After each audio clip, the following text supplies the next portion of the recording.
Look at the day's headlines. Paying respect to South Korea's soldiers of yesterday, today and tomorrow. President Moon Jae-in calls for a strong military and peace as the nation marks its 70th Armed Forces Day. Countries and charities around the world send aid as Indonesia quake and tsunami victims beg for help. However, aid groups are struggling to get supplies to the hardest hit areas as fears mount about a pending humanitarian crisis. Plus, government ministers in the firing line again as they prepare for another grilling from lawmakers. There were fireworks on Monday as the rival parties clashed over the outcome of the Inter-Korean summit in Pyongyang. Our top story this morning: each soldier's service and sacrifices were remembered on Monday as Korea marked its 70th Armed Forces Day. The main event took place in the evening at the War Memorial of Korea in central Seoul. Kan Hyung-woo went to check it out and files this report. This year's Armed Forces Day event began with a ceremonial performance by a Guard of Honor and traditional music from a military band. Held at night for the first time, this year's ceremony was carried live by a number of national broadcasters. Seoul's top office had decided that more people would be able to watch the event in the evening and appreciate the service of South Korea's military. After soldiers put on a taekwondo performance to multiple rounds of applause, the military displayed its future combat systems, such as the Army's Warrior platform and the drone boats and unmanned battle machines of the Navy and Air Force. To audience delight, South Korea's famous aerobatic team, the Black Eagles, also put on a special air show. In order to minimize the participation of active duty service members, whose preparation would have taken months, the government invited world-famous K-pop star, Gangnam Style's very own Psy. South Korea's defense ministry did not show off its military arsenal with a large parade for the 70th Armed Forces Day. Instead, this year's ceremony was more in line with the current peace-building atmosphere on the Korean peninsula. Kan Hyung-woo, Arirang News. Now, North Korea continues to pressure the United States to declare an official end to the Korean War. In a report through its state media, Korean Central News Agency, on Tuesday, Pyongyang claimed that ending the war is not something to be bargained and should have already been done decades ago. It added the move stands as the basis for building new North Korea-US relations, but if the US doesn't want to end the war, then the North won't particularly hope for it. Pyongyang once again stressed that it's been sincerely implementing the June 12th summit agreement, even showing the will to dismantle its key nuclear facility, and criticized Washington for sticking to sanctions against the regime. A new survey shows nearly 8 out of 10 Americans support establishing official diplomatic relations with North Korea if, and it's a big if, the regime abandons its nuclear weapons. Polls conducted by the Chicago Council on Global Affairs also found 54% of Americans are in favor of providing financial and humanitarian aid to the North once it denuclearizes, while 77% support tightening sanctions if the regime does not abandon its nukes. 74% of the respondents supported a US military presence in South Korea, up 4 percentage points from last year's survey. Back here in South Korea, and the National Assembly's questioning of government officials continued on Monday, with various ministers in the hot seat. Up for debate were the outcome of the recent Inter-Korean summit and the ratification of a joint summit declaration. Our National Assembly correspondent Kim Min-ji with this report. The main opposition Liberty Korea party said that not enough progress has been made on denuclearization, despite 3 rounds of talks between President Moon Jae-in and North Korean leader Kim Jong-un. North Korea needs to submit a list of its nuclear weapons.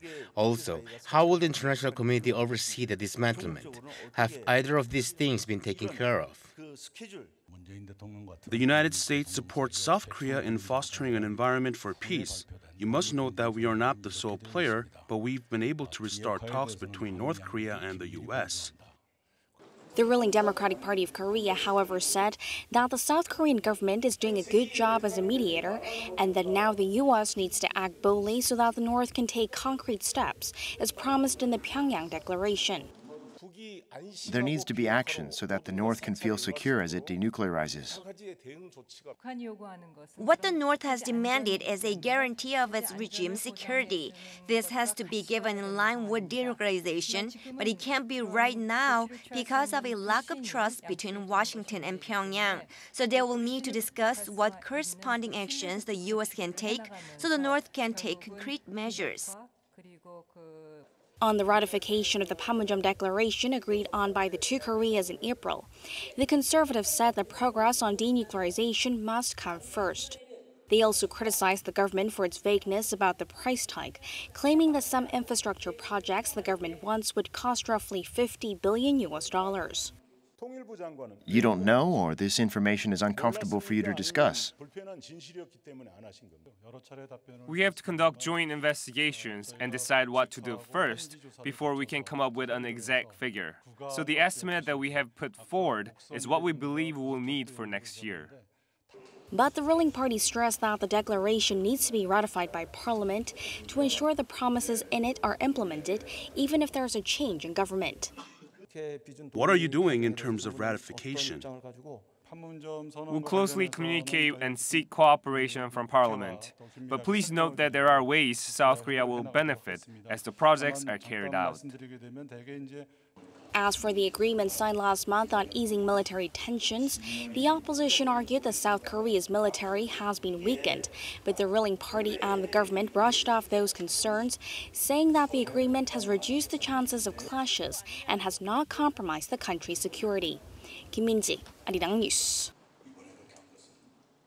Now, the National Assembly will hold another round of questioning sessions of government officials on this Tuesday. This time they're going to focus on the economy. Rival parties will debate the government's income-led growth policies, real estate measures, as well as the recent slew of rather gloomy economic data. Another highlight will be the fact that, of the lawmakers on the list of questioners, is Shim Jae-chol of the main opposition Liberty Korea Party, who is mired in controversy for disclosing confidential government data on the fiscal budget and other state statistics without authorization. The Finance Ministry has filed a complaint with the prosecution against Shim.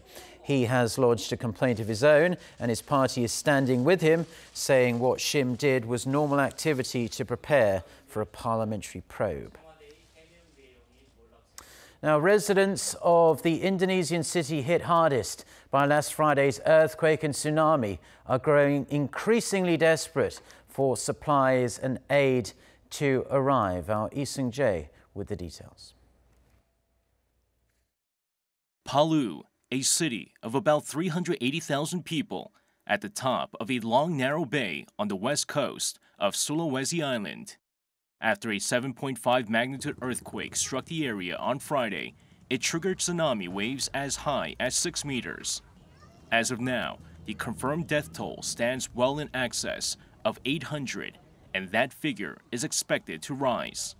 Rescuers say the number is sure to go higher as they reach remote villages cut off since the disaster struck.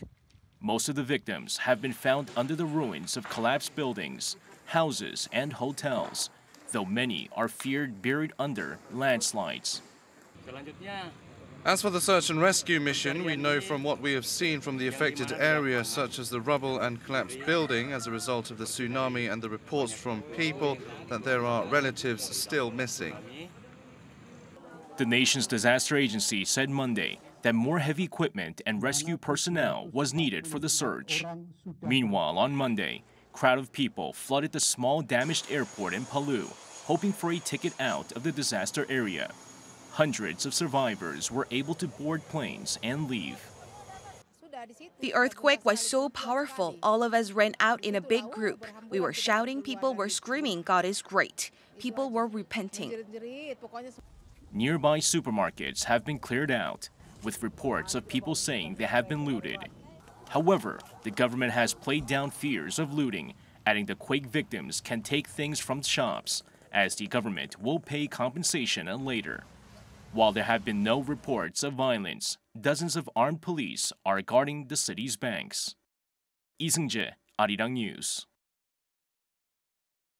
Now, as a follow-up to that report, the South Korean government is planning to provide some much-needed financial aid to quake and tsunami hit Indonesia there.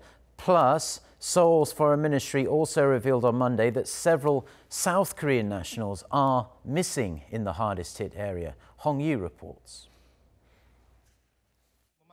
Buildings reduced to rubble and dead bodies lined up in the streets. Rescue efforts are still underway in Palu, Indonesia, after it was hit with a 7.5 magnitude earthquake and the following tsunami last Friday. To help with the recovery process, the South Korean government is providing $1 million to Indonesia as humanitarian assistance. The assistance will help with urgent humanitarian needs and help the country recover from the disaster. And if more help is needed, the South Korean Foreign Ministry is also considering offering to send emergency relief troops after consulting with the Indonesian government. Many people are still trapped under rubble, hoping to be rescued. Possibly among them is a South Korean man who was staying in this hotel in Palu before it collapsed. When the earthquake hit Indonesia's Sulawesi Island, the mother of the missing South Korean lost contact with her son. She will visit the scene to look for him. According to the South Korean embassy in Indonesia, the consular representative departed for Palu at 7 a.m. local time, and the family along with one employee from the embassy at 10 a.m. I still don't have any idea of what I should do, whether I should go there and dig the ground or at least hand out water to the rescue team. The South Korean Foreign Ministry said there are 7 more South Koreans reported as out of touch since the disaster. The consular representative sent to Palu is checking specific facts and trying to track down those reported missing. Hong Yu, Arirang News.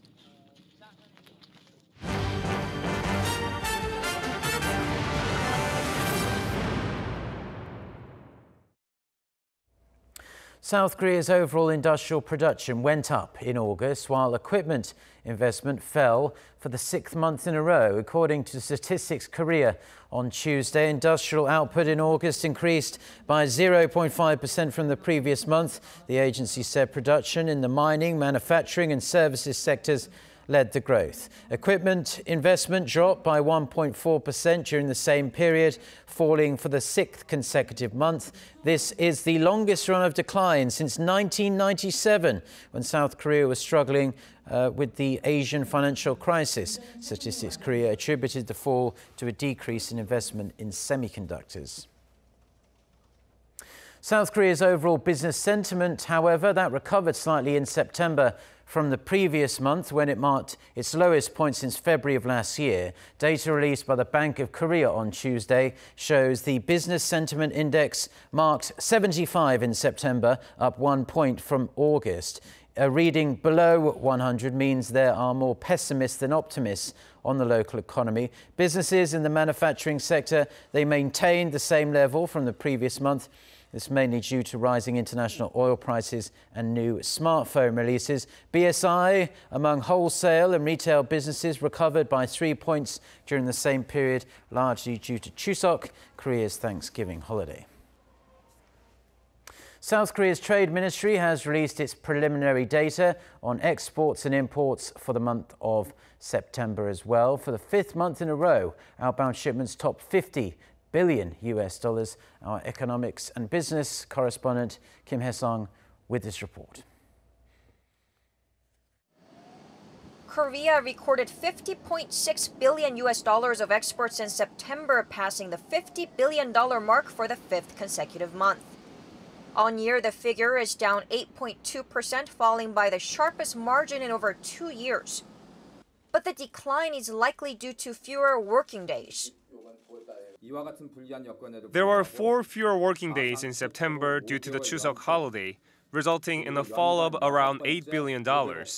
But average exports per working day jumped 10.6% on year, recording $2.59 billion, the highest on record. These strong export figures came on the back of robust semiconductor exports, which increased more than 28% on year last month to record $12.4 billion.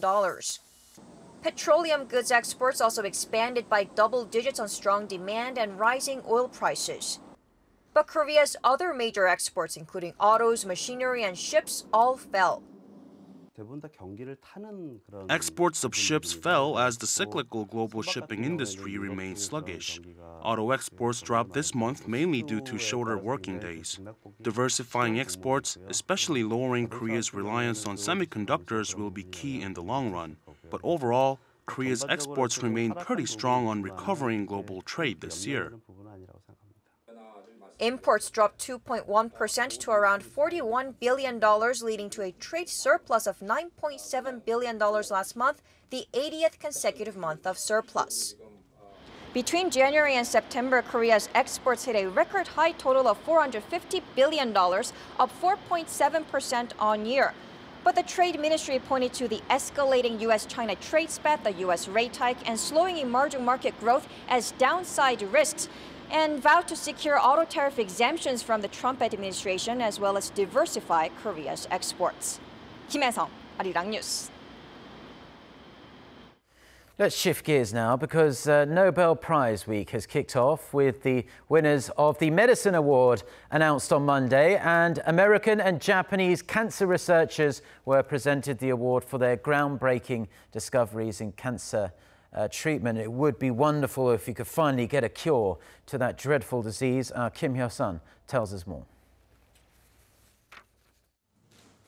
The 2018 Nobel Prize for Medicine has been jointly awarded to James Allison of the University of Texas and Tasuku Honjo of Kyoto University for discovering a cancer therapy that involves our immune system to attack tumors. Their game-changing discoveries in cancer treatment involve harnessing and manipulating the immune system to fight cancer. The seminal discoveries by the two laureates constitute a paradigmatic shift and a landmark in the fight against cancer. They are the first Nobel Prize winners of this year, as medicine or physiology is the first of 5 categories to be given out this week. Their discoveries have created a billion-dollar market for new cancer medicines, especially offering new options for patients fighting against melanoma, lung, and bladder cancers. I think that immunotherapy is going to be part. It's not going to replace all those others, but it's going to be part of the therapy that essentially all cancer patients are going to be receiving in 5 years or so. And they're going to be curative. They're going to be curative in a lot of patients. Professor Tasuku Honjo, who's 76 years old, says he won't be resting on his laurels anytime soon. I would like to keep on doing my research for a while so that this immune treatment could save more cancer patients, and I wish this treatment develops as many researchers in the world are working hard on it. However, there will be no laureate for literature this year, as key figures involved in the nomination and selection of winners are embroiled in a Me Too scandal. Without the Literature Award, the next most anticipated winner announcement this year would be that of the Nobel Peace Prize laureate, to be announced in Oslo on Friday. Kim Hyo-sun, Arirang News.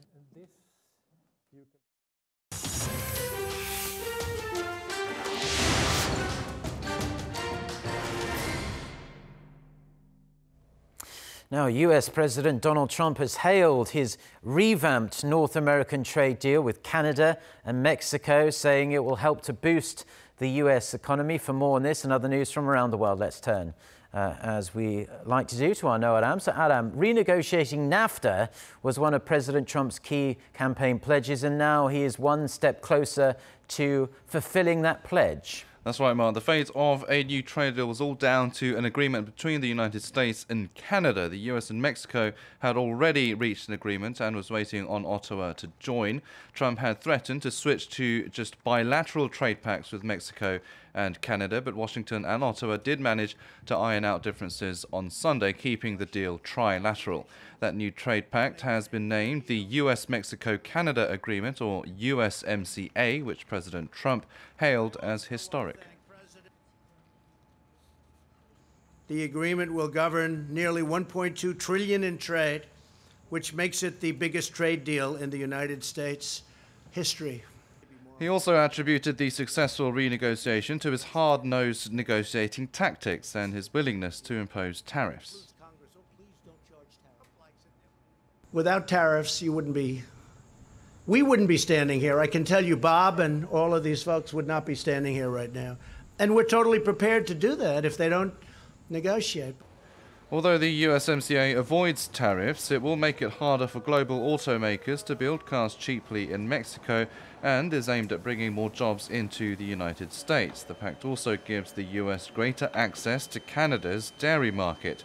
However, the deal still needs to be ratified in Congress, which President Trump noted could be a challenge.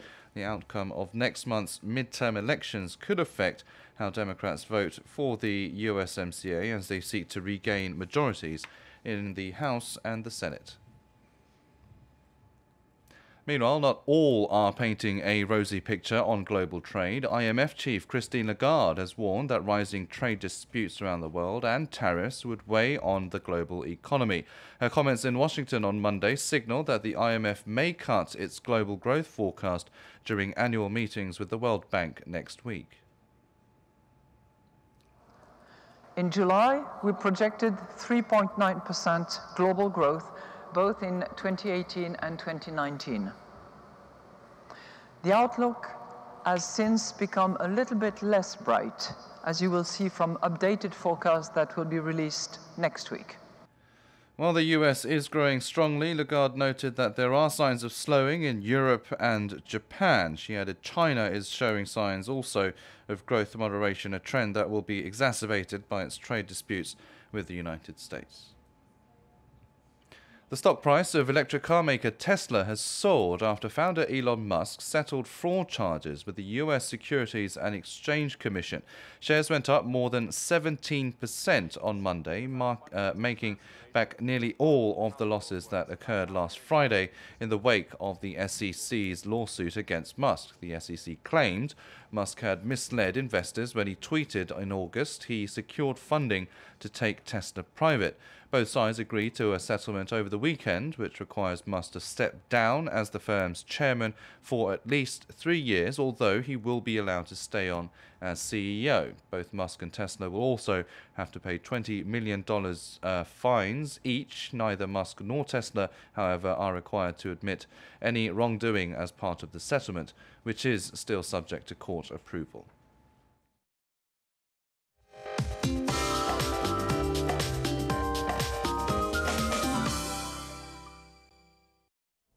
Good morning. Many regions had the chilliest morning of the season today, including here in the capital. In fact, Daegwallyeong in Gangwon-do province had the first frost of the season. But daily highs will rise fast, leading to wide temperature differences. And plenty of autumn sunshine will make today the perfect day to go for an afternoon stroll. Seoul and Chuncheon will get up to 22 degrees Celsius this afternoon, and it's going to be 23 degrees for other major cities. Now tomorrow is National Foundation Day here in Korea, and the weather looks promising for the national holiday. Meanwhile, southern regions will see showers for the later half of the week.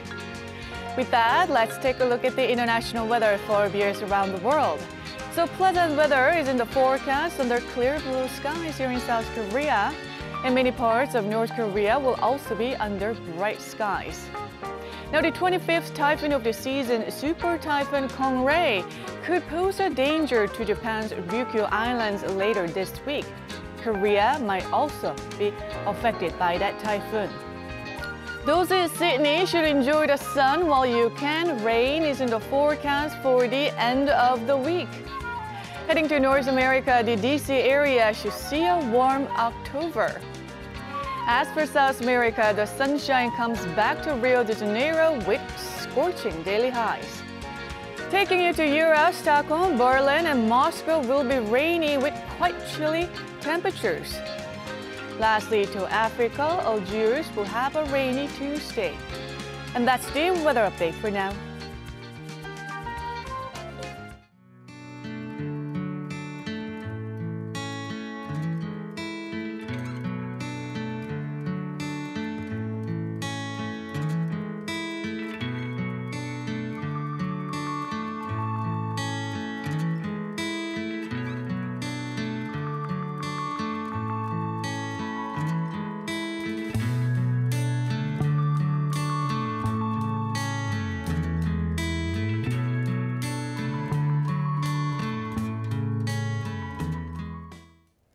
Well, that's where we're going to leave it for now on this Tuesday morning here in Seoul. Do stay tuned to Arirang TV, and we'll have our next newscast coming up at noon Korea time with our very own Lee Ji-yoon. So until then, goodbye.